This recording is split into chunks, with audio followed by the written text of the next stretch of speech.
దేవునికి స్తోత్రం కలుగునుగాక. క్రీస్తునందు ప్రియ దేవుని ప్రియులారా,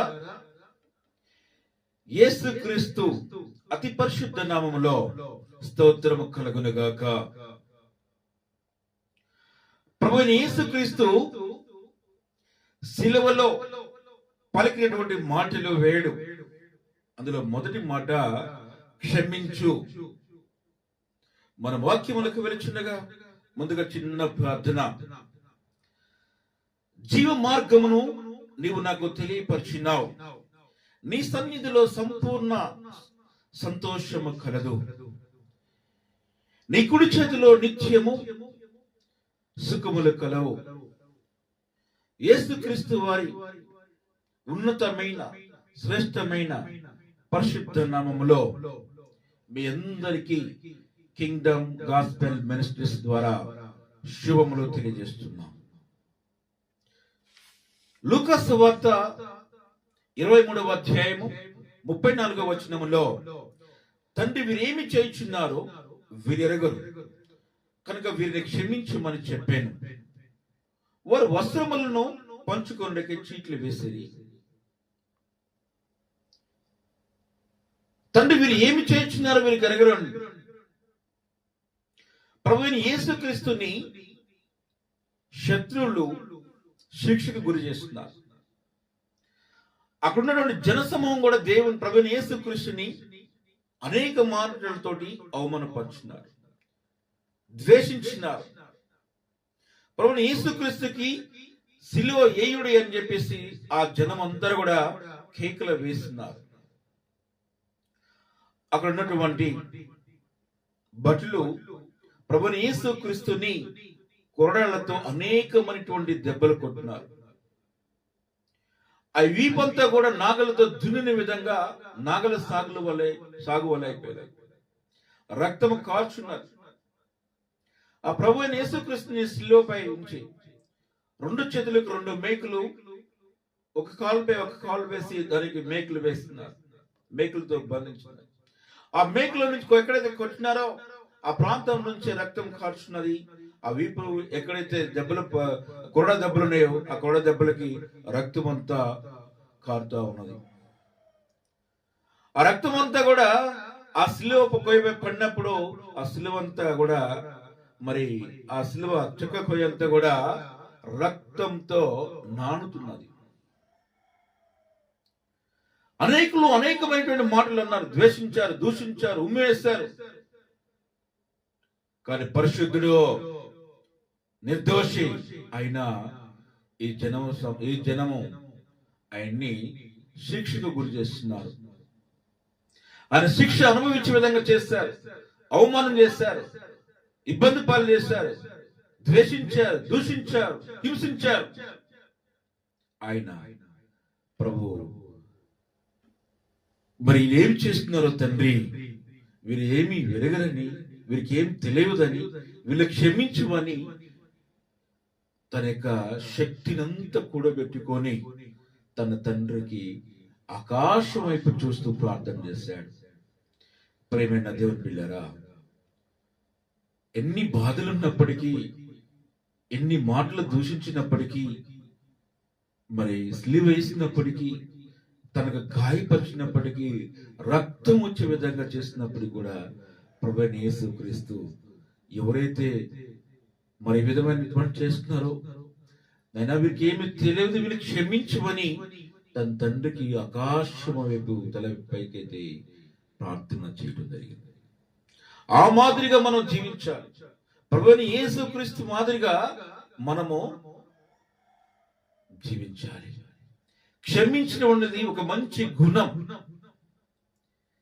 మనం కూడా దేవుని మాదిరిగా ఎవరైతే మనం ద్వేషిస్తారో, ఎవరైతే మనం దూషిస్తారో, ఎవరైతే మనం అవమానపరుస్తారో, ఎవరైతే మనని అనేక మాటలతో అంటారో, లేదంటే మనల్ని కొడతారో, వారిని కూడా మన దేవుడు ఎట్లయితే క్షమించిండో మనం కూడా అంత గొప్ప మనసు ఉండి క్షమించగటువంటి ఒక గొప్ప గుణం కలిగి ఉండాలి.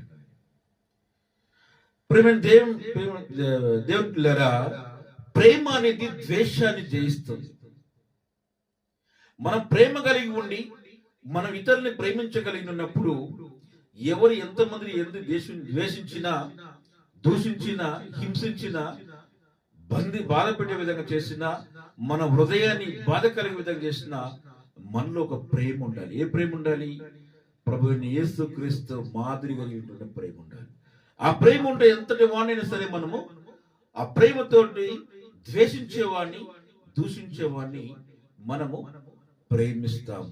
మన దేవుడు శిక్షించేవాడు కాదు, హింసించేవాడు కాదు, న్యాయాధిపతి కాదు, యుద్ధాలు చేసేవాడు కాదు.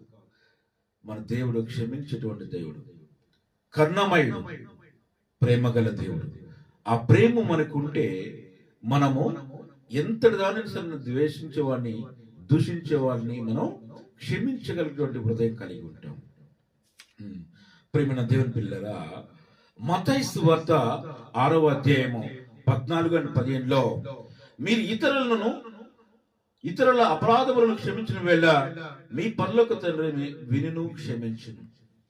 ఎవరైతే మరి ఇతరుల యొక్క తప్పులను మీరు క్షమించినట్లయితే, ఎవరైతే మిమ్మల్ని బాధిస్తున్నారో, మరి మిమ్మల్ని ఇబ్బంది పెడుతున్నారో, మరి మిమ్మల్ని క్షమించమని ప్రధాయపడినప్పుడు మీరు వారి యొక్క తప్పులను క్షమించిన వేళ మీ పరలోక తండ్రి మరి మన కూడా మనం చేసిన పాపములు ఏమిటో వాటిని క్షమిస్తాడు అని దీని అర్థం. ప్రేమైన దేవుని పిల్లరా, మొదటి యోహాను సువార్త 1వ అధ్యాయము 9వ వచనంలో మనము మన పాపములను ఒప్పుకొని వెళ్ళ ఆయన విశ్వాసము గలవాడై నీతిమంతుడై మన పాపములు క్షమించి శుద్ధి చేయును. మనం ఎక్కడైతే పాపములు చేస్తామో మన పాపములను మన్నించువని దేవుని యందు పశ్చాత్తాపపడి మన పాపములను మన్నించే విధంగా మన ప్రార్థన చేస్తాం. మన ప్రార్థన దేవుడు ఆలకిస్తాడు. మన పాపములను మన్నించబడతాం మన పశ్చాత్తాపం కలిగి ఉన్నప్పుడు. అలాగే నీతివంతుడే మన పాపములను క్షమించి శుద్ధి చేస్తాడు. నీ పాపములు ఎప్పుడైతే చేస్తావో, దేవునికి వ్యతిరేకంగా ఎక్కడైతే ఉంటావో, నీ పాపములు మన్నించవని నీవు పశ్చాత్తాపడితే ఆ దేవుడు నీ పాపములను మన్నించబడతాడు. నీ పాపములన్నిటిని కూడా మరి తీసివేస్తాడు, క్షమించేటటువంటి దేవుడు. లూకా సువార్త 15వ అధ్యాయము 11-24లో ఉన్నటువంటి సారాంశం ఏంటంటే తప్పుపడిన కుమారుడి యొక్క విషయం. ఒక తండ్రికి 2 కుమారులు ఉన్నారు. 2 కుమారులలో చిన్న కుమారుడు తనకున్న రావాల్సినటువంటి వాటా కావాలని తండ్రితో గొడవ పెడతాడు. మరి గొడవపడి తనకు రావాల్సిన వాటాతో తీసుకొని మరి ఇతరుల పట్టణములకు వెళ్ళి ఆ పట్టణంలో వ్యాపారం పెట్టి నష్టపోతాడు, అనేకమైనటువంటి ఇబ్బందులు పడతాడు. అయినా మళ్ళీ నా తండ్రి నన్ను శిక్షించేవాడు కాదు, ప్రేమించేవాడు, నన్ను క్షమిస్తాడని చెప్పేసి నమ్మకంతో మళ్ళీ తిరిగి వచ్చాడు. నన్ను క్షమించు నానా, నువ్వు నీకు వ్యతిరేకంగా నాకు రావాల్సిన వాటా కావాలని నీ మీద గొడవ పడి మరీ తీసుకొని వెళ్ళాను. కానీ పెట్టిన వ్యాపారములో నష్టపోయానన్నా, నన్ను క్షమించు అన్నప్పుడు తండ్రి ఇదిగో నిన్ను క్షమిస్తున్నానని చెప్పి ఆ కొడుకుని కౌగులించుకొని మళ్ళీ తన ఇంట్లో ఉంచి అనేకమైనటువంటి విషయాల్లో ఆయనకి మళ్ళీ సహాయం చేస్తూ ఉంటాడు. ప్రియమైన దేవుని బిడ్డలారా, యాకోబు 1వ అధ్యాయం 22వ వచనములో వాక్యము వినువారే మాత్రమే కాక దాన్ని చేయువారు. అట్లనే యోహాను సువార్త 8వ అధ్యాయం 11వ వచనములో నిన్ను క్షమించును, ఇక ముందు పాపము చేయకుము అని యేసు చెబుతున్నాడు.